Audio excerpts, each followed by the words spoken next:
আল্লাহ নবী সুন্নাতুল্লাহ রাহমাতুল আলামিন বললেন فعن عائشة رضي الله تعالى عنه قالت قال رسول الله صلى الله عليه وسلم الرحيم معلقات بالعرش تقول من صدلني وصده الله ومن قطعني قطعنه الله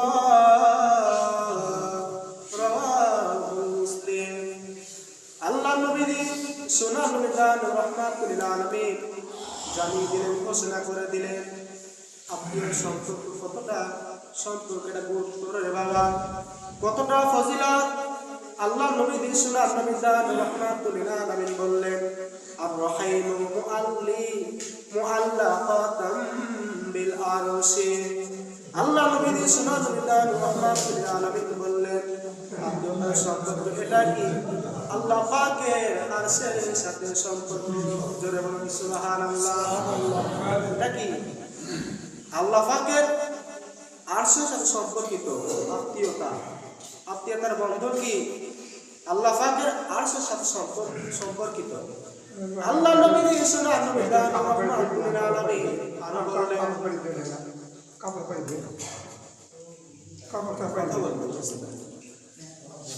আপনার কথা বলেন না ওদিন পর করুন।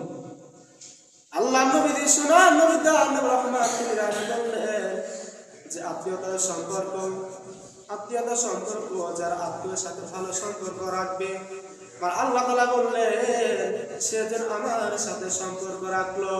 শুধু তাই নয়, আল্লাহ নবী সুন্নাতুল্লাহ রাহমাতুল আলামিন বললেন যা আত্মীয়ের সাথে সম্পর্ক ছিন্ন করে সে যেন আমি আল্লাহ আমার সাথে সম্পর্ক ছিন্ন করে। রাখেন আত্মীয় সম্পর্ক আমি আপনি অনেকে আছে কি আত্মীয় সম্পর্ক ছিন্ন করি, নষ্ট করি, সম্পর্কিত কি এটা করা যাবে না, এটা করা যাবে না। কিন্তু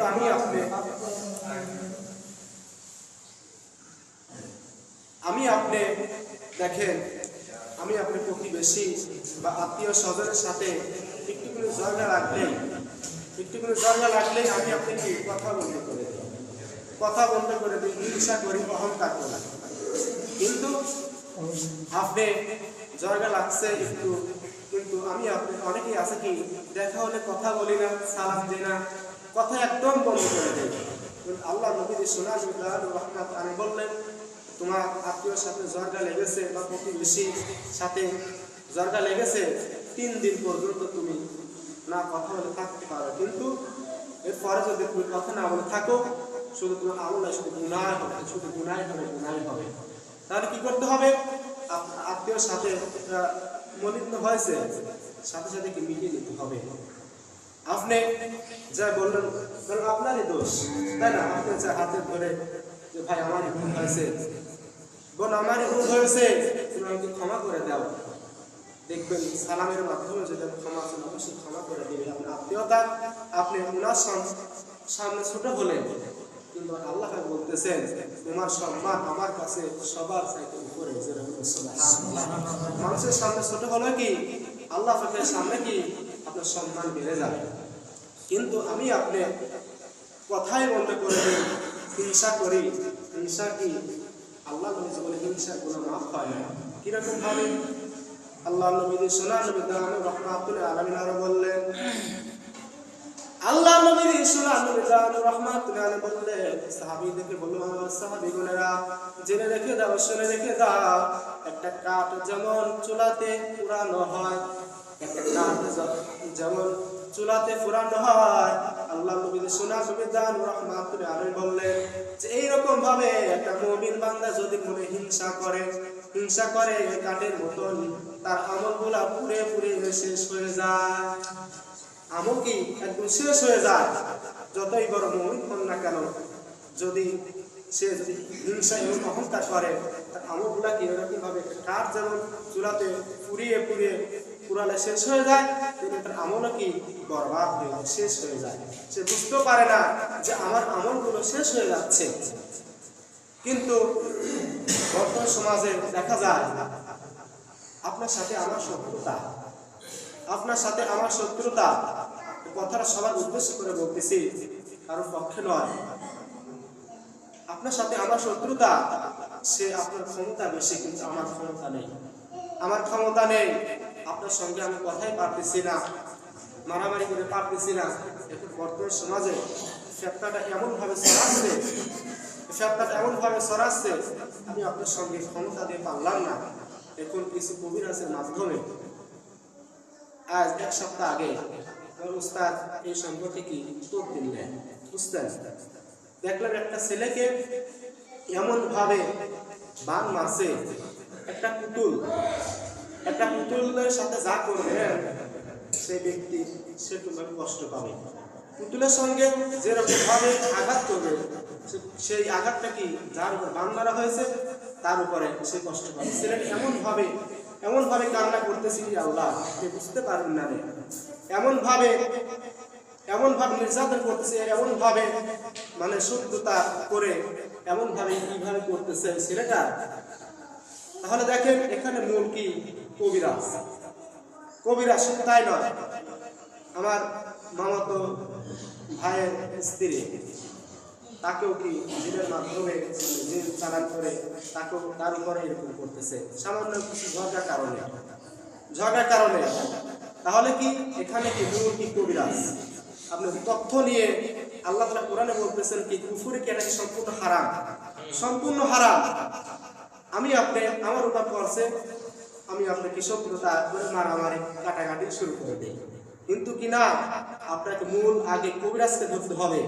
যে কবিরাজ, তারা তো ঠিক মতো নামাজই পড়ে না, কোরআন হাদিসের জ্ঞান নাই, তারা শুধু কি কুফরি মন্ত্র দিয়ে তাদের ফিতনা ছড়াচ্ছে।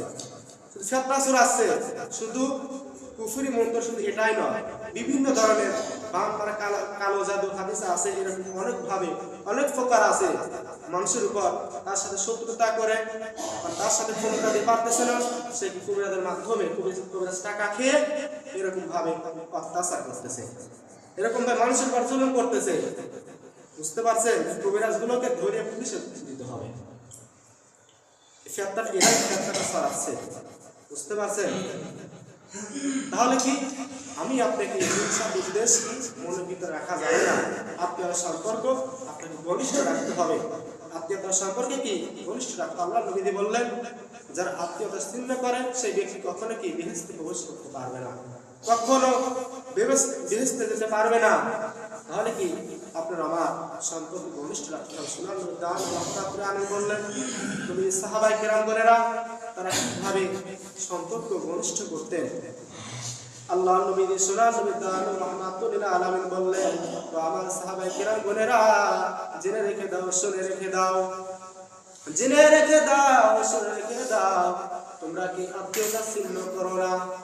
সাহাবায়ে কেরামগণকে যখন বললেন, সাহাবীরা একে অপরকে দেখা হলে সালাম দিতেন, সালাম বিনিময় করতেন, তারা কি হ্যান্ডশেক করতেন, কুলাকুলি করতেন, মোহাব্বত সৃষ্টি করতেন। রে বাবা, আল্লাহ নবী দিয়ে শোনা রাহমাতুল আলামিন যখন এই কথা বলতেন, একজন সাহাবীর সঙ্গে দেখা হলে, একজন সাহাবীর সাথে দেখা হচ্ছে, তারা কি একটা সূরা বলতেছেন, আলহামদুলিল্লাহি রাব্বিল আলামিন আর রহমানির রহিম মালিকি ইয়াউমিদ্দিন ইয়াকা না'বুদু ওয়া ইয়াকা নাস্তাঈন ইহদিনাস সিরাতাল মুস্তাকিম সিরাতাল লাযীনা আন'আমতা আলাইহিম গায়রিল মাগদুবি আলাইহিম ওয়ালাদ-দাল্লিন।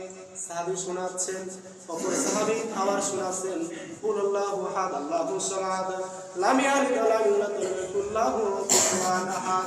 এটা বুখারী শরীফে আছে রে বাবা। তাহলে দেখেন, একটা সূরা পড়লে, একটা অক্ষর পড়লে 10 নেকি হয়। শোনাচ্ছেন কি, তুমি যদি আমার আয়াত শোনো, সূরা শোনো, তাহলে কি তোমার আমল নামায় কি একটা অক্ষর পড়লে আলিফ লাম মিম 3টা হরফ পড়লে 30টি নেকি হয়।